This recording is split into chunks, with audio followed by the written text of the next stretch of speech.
Hello everyone, welcome to Digital Signal Processing lecture series. Today in this session, we will discuss the complete syllabus of Digital Signal Processing subject, which is very important subject in the Electronics and Telecommunication department.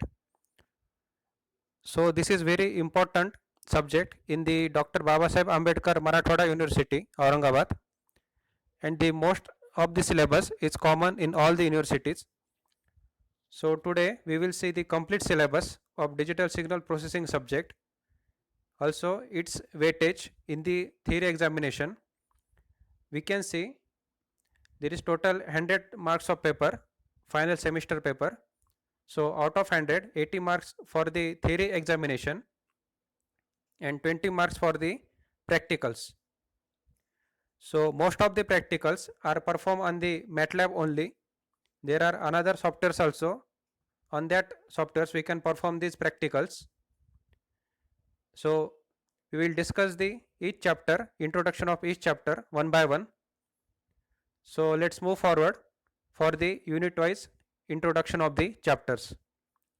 So as we can see, the first unit is introduction to digital signal processing system.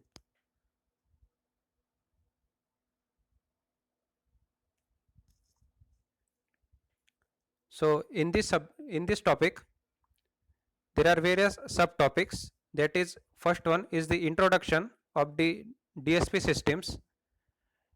In this topic, you should know what is the basic signals, that is analog and digital signals, as everybody know.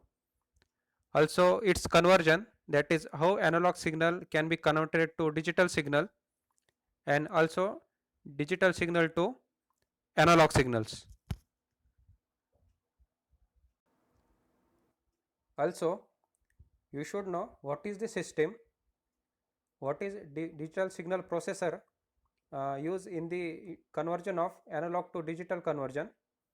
So what are the advantages of DSP over ASP? ASP is nothing but the analog signal processing, and the introduction of FIR and IR systems. So we will see afterwards, that is the FIR and IR systems. FIR stands for finite impulse response and IIR stands for infinite impulse response. So there are some various structures of these FIR and IR systems. We can see the subtopics in the unit first, that is various forms of FIR and IR systems, that is direct form, cascade form, parallel form. Also for the IR filters, that is direct form 1 and 2, and the cascade and parallel realization. So this is very simple topic in the chapter first. That means we have to design this system, that is filters, that is FIR and IR systems, using small building blocks. We will see in afterwards. I will make separate video on this topic. So coming back to the topic discussion of the DSP, we have seen the unit first topic, that is introduction of DSP system and realization of FIR and IR system. So please remember, we have you should know the basics of DSP, that is analog and digital signals. What is the nature of analog signal and the digital signal, how this analog signal can be converted to digital signal, and the processing on the digital signal can be takes place. So we can process the signal, we can process the analog signal by converting it to digital signal, and again we convert digital signal into analog signal at the output side.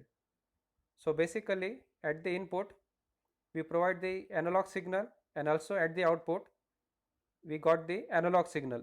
But to process the analog signal, we have to convert analog signal into digital signal. So this is basic function of DSP systems, and the block which converts this which perform these processes on the analog or digital signals, which is nothing but the DSP processor block, that is digital signal processor block. So in that we can use various algorithms, various methods, flow charts, etc. So we will discuss it afterwards. So let's move forward for the unit 2, that is the Z transform. The Z transform is very simple topic. As we can see, basically there are two types of Z transform, that is one sided Z transform and double sided. Also in that, direct Z transform and inverse Z transform. There are various properties of Z transform.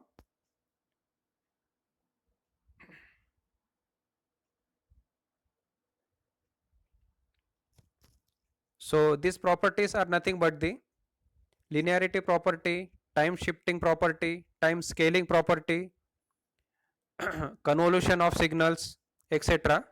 So there are 6 to 7 important properties of Z transform. We will see it afterwards. Also there are some inversion methods of the Z transform, how to perform inverse Z transform, and we will get the series. So this is nothing but the power series expansion method, long division method, partial fraction expansion method. By using these methods, we can perform the inverse Z transform. We have already learned these methods in mathematics, so we will get very easy of studying of this Z transform. Also there are some other types of Z transform, that is rational Z transform, also stability in the Z transform, one sided Z transform, and the important topics are nothing but the theoretical topics, that is relation between Laplace transforms with the Z transform and the relation between Fourier transform and Z transform. So as I know, this is very simple topic, simple chapter in this digital signal processing. I will make 2 to 3 videos of the Z transform. Also we will learn some important problems, that how to find a direct Z transform, one sided or double sided, and also the inversion of Z transform. So let's move forward to the chapter number 3, unit 3, that is discrete Fourier transform, DFT, and fast Fourier transform, that is FFT. So as you know, the DFT in mathematics, which is nothing but which converts a finite sequence of equally spaced samples of a function into sample length sequence of equally spaced samples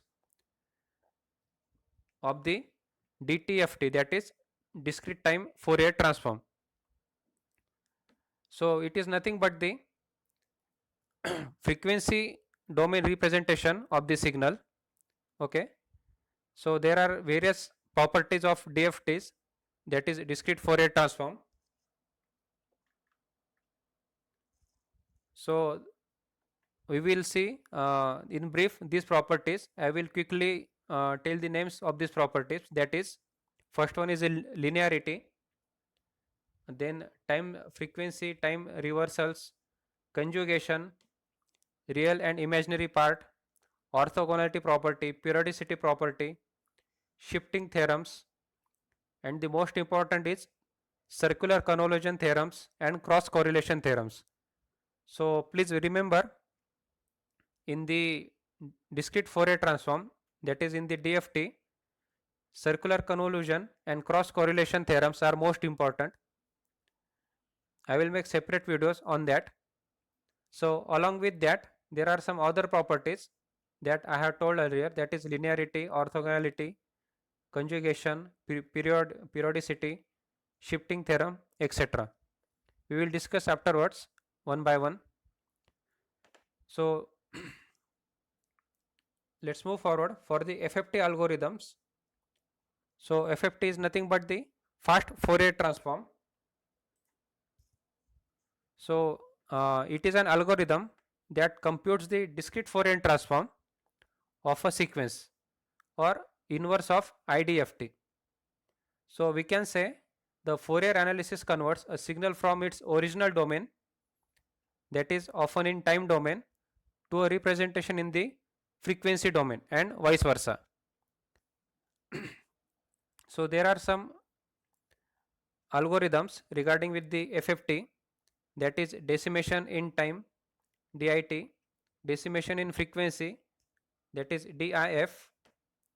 Also there are some computations of DFT using FFT, and the most important, as I have told earlier, that is convolution techniques.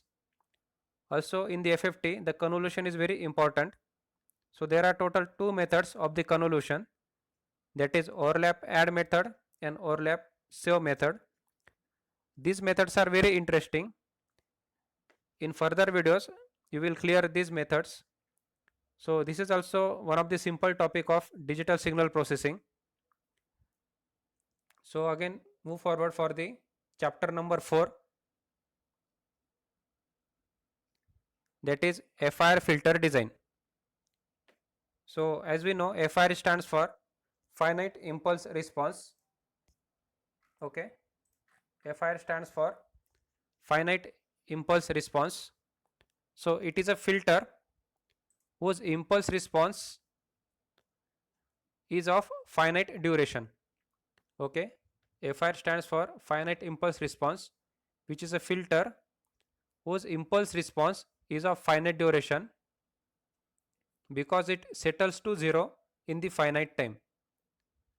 In the contrast with infinite impulse response, that is IR filter, which may have internal feedback and may continue to respond indefinitely.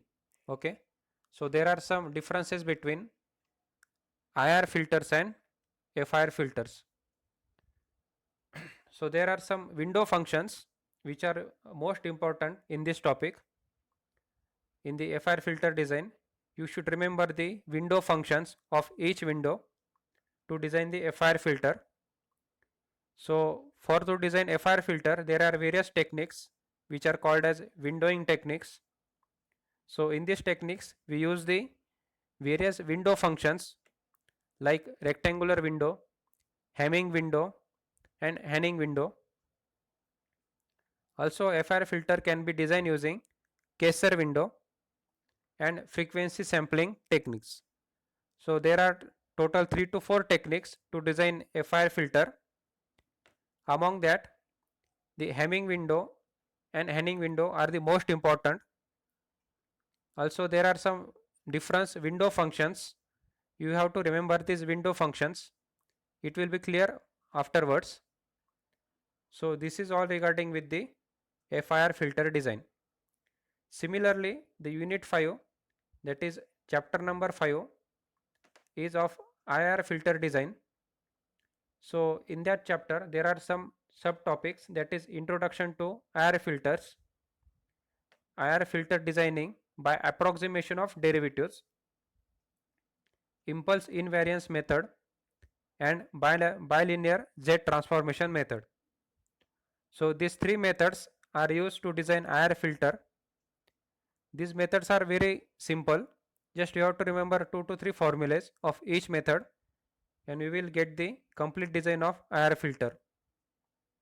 Along with that, there are some other subtopics, that is match Z transform method and designing of low pass digital Butterworth filter using frequency transformation. So please remember these 3 to 4 techniques of the IR filter design. We will see it thoroughly afterwards. And the most important is nothing but the comparison of FIR and IR filters. As you learn the FIR filter designing and IR filter designing, we will get to know its comparison thoroughly. So we will discuss it afterwards during our chapter discussion. So we'll move forward to the last chapter of this subject, that is finite word length effects in digital filters and DSP processors. So this unit number 6 is of finite word length effects in digital filters and the DSP processors. So in the finite word length effect, there are some subtopics, that is binary fixed point and floating point number representation. Also the comparisons, quantization noise, truncation and rounding off methods, quantization noise power, quantization error, I think you have already learned this quantization phenomena or the truncation and rounding effects. So this is happened during the conversion of analog to digital signal. So there are various blocks of analog to digital signal conversion. So these are the methods used to convert analog to digital signal, that is starts from sampling. Okay, the sampling is the first method, or we can say the first step to convert analog to digital signal. After the sampling there is a quantization. Also, according to step size in the quantization there is a truncation and rounding of methods, and also there is a generation of quantization noise power, and how we can suppress this noise power using adjusting the step size. You will get learn after in individual video on the quantization effects and the sampling method in the process of analog to digital conversion. Also there are some other topics, that is limit cycle oscillations, deadband and overflow error signal scaling. And the last topic in the digital signal processing, that is DSP processors. As I have told earlier, that is during analog to digital conversion there is a basic block of analog to digital signal converter, DSP processors, okay, and to digital to analog converter. So the middle block is very important, that is the DSP processors. So there are various families of DSP processors. We have to learn TMS 320 C67XX is the family of DSP processor. So for that we have to learn introduction of this processor, also the architecture of DSP processors, its families and specification.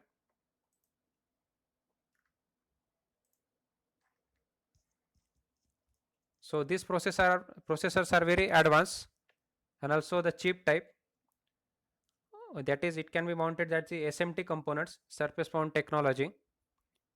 So I will quickly tell you the basic features of this TMS processors, that is it has advanced CPU and consists of 32 general purpose registers, and each register has 32 bytes.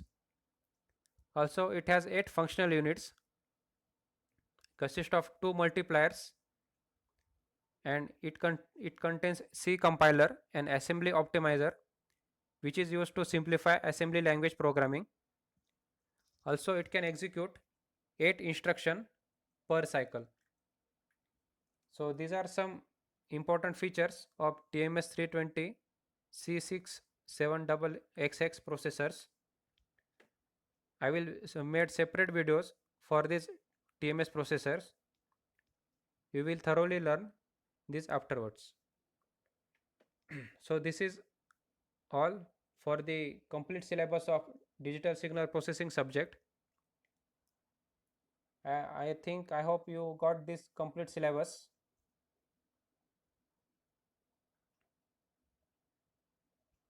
Okay. So there are total 6 chapters. The first chapter is a introduction of DSP processors and the FIR and IR system realizations. The second chapter is very simple, that is Z transform. In the Z transform there is introduction of Z transform, types of the Z transform, that is single sided, double sided, inversion of Z transform, the methods of inversion of Z transform, that is power series expansion, partial fraction method, also the long division method. Again the properties of Z transform, that is linearity, time scaling, time shifting, derivatives, convolution, etc. Also the relation between the Laplace transform and the Z transform, and the relation between Fourier transform and Z transform. DFT and FFT chapter is also simple. So there are also various properties of DFT, also the various methods of finding DFTs. As I have told earlier, that is circular convolution, linear convolution, and the cross correlation, which is very important in the DFT. For the first Fourier transform, There are also various algorithms, that is the decimation in time, decimation in the frequency. These are the butterfly structures you will get to know afterwards. Also the fast convolution techniques, that is overlap add method and overlap save method. The unit 4 is the complete of FIR filter design, and these filters can be designed using windowing technique, which is most popular techniques to design FIR filters. The window techniques are the rectangular window, Hamming window, Henning window, also the Kaiser window, and frequency sampling techniques. You have to remember the window function of each window for the design of FIR filter. The unit 5 is of IR filter design. In this also there are various methods to design IR filters. The IR stands for infinite impulse response. The first method is the approximation of derivatives, then impulse invariance method, bilinear transformation method. Also the most important topic is the comparison of FIR and IR filters. Also the frequency transformation and design of low pass digital Butterworth filter. In each filter design techniques there are 2 to 3 formulas. After remembering these formulas we can design the filter very easily. And the last topic, as I have discussed earlier, that is finite word length effects in digital filters. In that we will going to study the quantization noise, truncation and rounding of errors, quantization noise powers, quantization errors, also the limit cycle, deadband and overflow error signal scaling. So these are the methods which are regarding to analog to digital conversion. Step by step analog to digital conversion, quantization is the very important method. And the last one is the DSP processors. And we are going to study the TMS320 series DSP processors. Also its comparison of general purpose processors and the DSP processors along with the features, architectures and specification of these DSP processors. So this is it regarding with complete syllabus of digital signal processing subject. Thank you.